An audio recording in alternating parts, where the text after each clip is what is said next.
درد زہ اس کو کہتے ہیں، بچے کی ولادت کے وقت ہونے والا درد۔ قرآن کے اعتبار سے اس درد کے وقت عورت کو جبرائیل امین علیہ السلام جب ان کا اور حضرت بی بی مریم کا جو ایک کنورسیشن ہے، اس کو قرآن پاک میں بیان فرمایا رب تعالیٰ نے۔ اب اس کے بعد اچانک ہوا یہ فَحَمَلَتْهُ فَانْتَبَذَتْ بِهِ مَكَانًا قَصِيًّا، اچانک بی بی مریم حضرت جبرائیل امین کے پھونک مارنے سے حاملہ ہو گئی۔ السلام علیکم ورحمۃ اللہ وبرکاتہ۔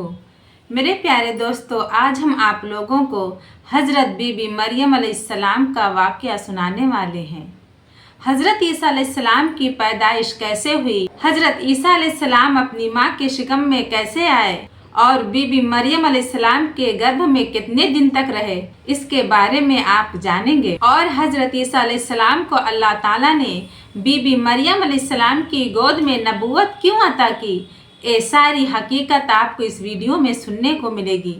حضرت عیسیٰ علیہ السلام کو جب اپنی ماں کے گود میں نبوت ملی تو انہوں نے لوگوں سے کیا سوال جواب کیے، لوگوں کو کس چیز کے لیے ہدایتیں دی، اس کے بارے میں آپ کو جانکاری حاصل ہوگی۔ آپ سے گزارش ہے کہ اس ویڈیو کو لاسٹ تک ضرور دیکھیں، اگر ویڈیو پسند آئے تو اسے دوسروں تک شیئر بھی کریں۔ جبرائیل امین علیہ السلام جب ان کا اور حضرت بی بی مریم کا جو ایک کنورسیشن ہے، اس کو قرآن پاک میں بیان فرمایا رب تعالیٰ نے۔ اب اس کے بعد اچانک ہوا یہ فَحَمَلَتْهُ فَانْتَبَذَتْ بِهِ مَكَانًا قَصِيًّا، اچانک بی بی مریم حضرت جبرائیل امین کے پھونک مارنے سے حاملہ ہو گئی۔ صرف انہوں نے پھونک مارا، کون؟ جبرائیل امین علیہ السلام پھونک مارا تو وہ حضرت بی بی مریم کیا ہوئیں؟ حاملہ ہو گئی۔ اور جیسی وہ حاملہ ہوئیں تو ان کو خوف ہوا کہ اب قوم کیا کہے گی، تو وہ ایک آبادی سے بہت دور چلی گئیں جہاں کوئی نہ دیکھتا ہو، اور وہ ایک گھنی باغیچے کے جو کھجوروں کے درخت وہاں پر تھے، اس باغیچے میں چلی گئیں۔ یہ ایسا نہیں ہے کہ یہ حمل 9 مہینے کا تھا، بلکہ یوں حمل ہوا اور پھر بچے کی ولادت بھی، زیادہ دن تک کا یہ حمل نہیں تھا۔ بہرحال جب حضرت بی بی مریم بچے کی ولادت کے آثار نظر آنے لگ گئے، قریب ایک باغیچے میں گئیں، وہاں کا تذکرہ بھی رب تعالیٰ فرماتا ہے فَأَجَاءَهَا الْمَخَاضُ إِلَى جِذْعِ النَّخْلَةِ، ایک کھجور کے درخت کی جڑ کو پکڑ کر کے وہ بیٹھی رہیں، اور پھر اس کے نیچے سے وہاں سے آواز دینے لگی اپنے رب کو کہ مولا میری حفاظت فرما۔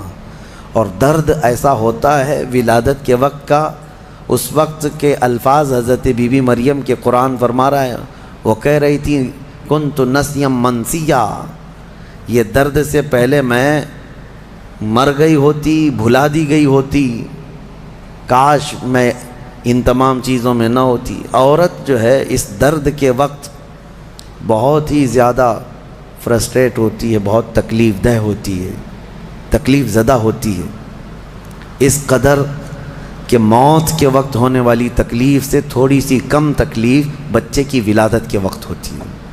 ایک عورت کو یہ آسان چیز نہیں ہے، اس کی تقریباً 40 کے قریب ہڈیوں سے تو روح نکل چکی ہوتی ہے۔ عورت کے جسم سے جب بچے کی ولادت کا وقت قریب آتا ہے، اور وہ موت کے منہ میں جا کر کے واپس آنا یہ معمولی بات نہیں، اسی لیے اللہ تعالیٰ نے قرآن میں اس کا ذکر فرمایا۔ وہ حمل یعنی عورت جو ہے حملہ وفصالہ 30 شہر، یہ آیت ہے، اس میں اللہ تعالیٰ فرماتا ہے ووضعتہ کرہا، جب وہ بچے کو جنم دیتی ہے تو بڑی تکلیف کے ساتھ دیتی ہے۔ حضرت بی بی مریم کا بھی جب وہ وقت آیا تو وہ درخت کی جڑ کو پکڑ کر کے آواز دینے لگیں کاش میں اس درد سے پہلے ختم ہو چکی ہوتی، بھلا دی گئی ہوتی۔ تو رب تعالیٰ کی طرف سے آواز آئی اللہ تحزنی وقد جعل ربکی سریا، گھبرا مت اے مریم، تیرا رب تیرے لیے آسانیاں پیدا فرمائے گا، آسانیاں پیدا فرمائے گا۔ اس درخت کو ہلاؤ، پکی کھجوریں گریں گی تم پر۔ حضرت اللہ کی طرف سے حضرت بی بی مریم کو جو پیغامات آ رہے تھے یہ کیا تھے، یہاں پر بھی میں بتا دوں۔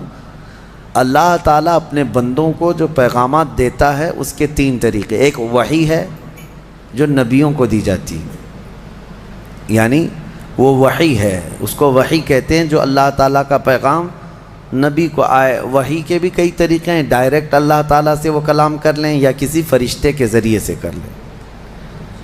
جیسے جبرائیل امین علیہ السلام جو لے کر کے آتے تھے اور نبیوں کو پہنچاتے تھے، یہ بھی کیا ہے، اس کو کیا کہتے ہیں، وحی. وحی ہے.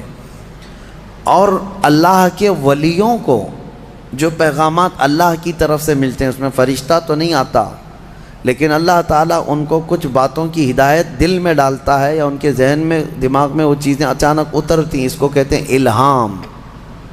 یہ وحی نہیں ہے، یہ کیا ہے، الہام. اور عام مومنین کے دلوں میں بھی اللہ ہدایت ڈالتا ہے. آپ کو خود بھی کچھ چیزیں سمجھ میں آ جاتی ہیں، یہ صحیح ہے، یہ غلط ہے، یہ اللہ کی طرف سے دی ہوئی ہدایت. اس کو القاء کہتے ہیں. ہے اللہ کی دی ہوئی ہدایت، لیکن اگر وہ نبی کو ہو تو وحی ہے، ولی کو ہو تو الہام ہے، عام مومنین کو ہو تو القاء ہے. اور کچھ کافروں کو بھی ہوتی ہے. کافروں کو جو چیزیں معلوم ہوتی ہیں اس کو استدراج کہتے ہیں، یعنی وہ بھی کچھ چیزیں معلوم کر لیتا ہے. بہرحال یہ ایک الگ بحث ہے. حضرت بی بی مریم کو یہ الہام اللہ کی طرف سے تھا. اللہ تبارک و تعالیٰ نے ان کو فرمایا کہ درخت کی یہ جڑ کو ہلاؤ، پکی کھجوریں گریں گی. کھجوریں گریں تو اللہ کا حکم ہوا فکلی وشربی وقری عینا، کھاؤ پیو اور اپنی آنکھیں ٹھنڈی کرو. درد زہ اس کو کہتے ہیں، بچے کی ولادت کے وقت ہونے والا درد. قرآن کے اعتبار سے اس درد کے وقت عورت کو کھجور کھانا چاہیے. کھجور سے افاقہ ہوگا، کیونکہ قرآن میں اللہ نے بی بی مریم کو یہ عطا فرمایا. وہ کھجوریں کھائیں اور اس کے بعد اب جو حکم تھا اللہ کا وہ کیا تھا، فَإِمَّا تَرَيِنَّ مِنَ الْبَشَرِ أَحَدًا فَقُولِي إِنِّي نَذَرْتُ لِلرَّحْمَنِ صَوْمًا. اگر کوئی آدمی تجھے نظر آ گیا بچہ ہونے کے بعد، بچے کو دیکھ کر کے کوئی بھی اگر تم کو نظر آیا تو بات مت کرنا کسی سے. اس وقت چپ کا روزہ ہوتا تھا، یعنی خاموشی کا روزہ. ہماری شریعت میں نہیں ہے، لیکن پہلے کی شریعت میں چپ رہنے کا روزہ بھی ہوتا تھا، یعنی وہ جو ٹائم ہے اتنے ٹائم تک کسی سے بات نہیں کریں. یہ ہونا چاہیے، لیکن ہماری شریعت میں نہیں ہے. کاش یہ روزہ عورتوں پر ہو جاتا، بہت سارے لوگ محفوظ ہو جاتے ہیں. خیر، حضرت بی بی مریم کو کہا گیا کہ چپ کا روزہ رکھنا، اور کوئی بھی اگر بات کرے تو اشارہ کرنا اپنے بیٹے کی طرف کہ اس سے بات کرو، میں آج چپ کا روزہ ہوں. یعنی وہ اشارہ لوگ سمجھ جاتے تھے کہ روزہ ہے. تو حضرت بی بی مریم وہاں جب پہنچی تو درد زہ کے بعد حضرت عیسیٰ علیہ السلام پیدا ہو گئے. وہ ایک پتھر پر جلوہ بار ہوئے، اور جیسے ہی پیدا ہوئے حضرت عیسیٰ علیہ السلام وہ پاک صاف تھے. کوئی دایا نہیں، کوئی نرس نہیں، کوئی نرسنگ ہوم نہیں. یہ اللہ تعالیٰ کی قدرت تھی. ایک صحیح سلامت بیٹا، اور وہ بھی اللہ کی نشانی بنانی تھی بغیر باپ کے. حضرت عیسیٰ علیہ السلام پیدا ہوئے اور حضرت بی بی مریم اپنے بیٹے کو اٹھائیں اور لے کر کے چل پڑیں ایک ہی دن میں، جس کو کہتے ہیں زچہ عورت. یعنی جس کا بچہ ہوا ہوتا ہے وہ عورت کمزور ہو جاتی ہے، لیکن حضرت بی بی مریم اپنے بیٹے کو اٹھائیں اور چل پڑیں. جیسے ہی وہ بستی کی طرف آنے لگی، ان کی گود میں بچہ تھا. لوگوں کی نظر پڑ گئی، کوئی ادھر ادھر چیمی گوئیاں شروع ہو گئیں، باتیں کانا پوسی. لوگ جمع ہوئے اور پوچھنے لگے، یا اخت ہارون ما کان ابوک امرأ سوء وما کانت امک بغیہ. اے مریم تو بڑی پاک خاتون ہے. اخت ہارون کہا جاتا تھا پاک عورت کو. تو بالکل ہارون کی بہن کی طرح ہے. تو نے یہ کیسے کر لیا؟ نہ تیرا باپ بدماش تھا، نہ تیری ماں بری تھی، یہ کہاں سے آ گیا تیرے اندر بچہ؟ فاشارت الیہ، بی بی مریم نے اپنے بیٹے کی طرف اشارہ کیا، اس سے بات کرو، میں آج چپ کا روزہ ہوں. لوگوں نے کہا قالوا کیف نکلم من کان فی المہد صبیا، ہم اس سے کیسے بات کریں جو گود میں بیٹھا ہوا ہے؟ گود کے بچے سے بات کریں گے؟ تو اشارہ اس طرف کر رہی ہے. تو لوگ ابھی یہ بات چیت کر ہی رہے تھے گود میں سے ہی حضرت عیسیٰ علیہ السلام بول پڑے، قال انی عبد اللہ آتانی الکتاب وجعلنی نبیا وجعلنی مبارکا اینما کنت واوصانی بالصلاة والزکاة ما دمت حیا وبرا بوالدتی ولم یجعلنی جبارا شقیا والسلام علی یوم ولدت ویوم اموت ویوم ابعث حیا۔ یہاں تک کا کلمہ عیسیٰ علیہ السلام نے گود میں ہی کیا۔ کیا کہتے ہیں؟ اے لوگوں، میں اللہ کا بندہ ہوں، انی عبداللہ، میں اللہ کا بندہ ہوں، اور اس نے مجھے نبی بنا کر بھیجا ہے۔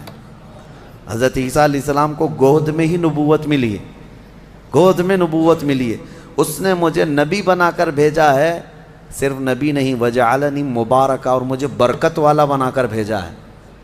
اور پھر مجھے اللہ نے یہ حکم دیا ہے میں جہاں کہیں پر بھی رہوں نماز قائم کروں، زکوٰۃ دیتا رہوں، جب تک میں زندہ رہوں نماز قائم کرتا رہوں اور زکوٰۃ دیتا رہوں، ان کی امت کی اور ان کی شریعت کی جو نماز رہی۔ اور پھر اللہ نے مجھے حکم دیا ہے کہ میں میری ماں کا فرما بردار رہوں اور اس کا نافرمان نہ رہوں۔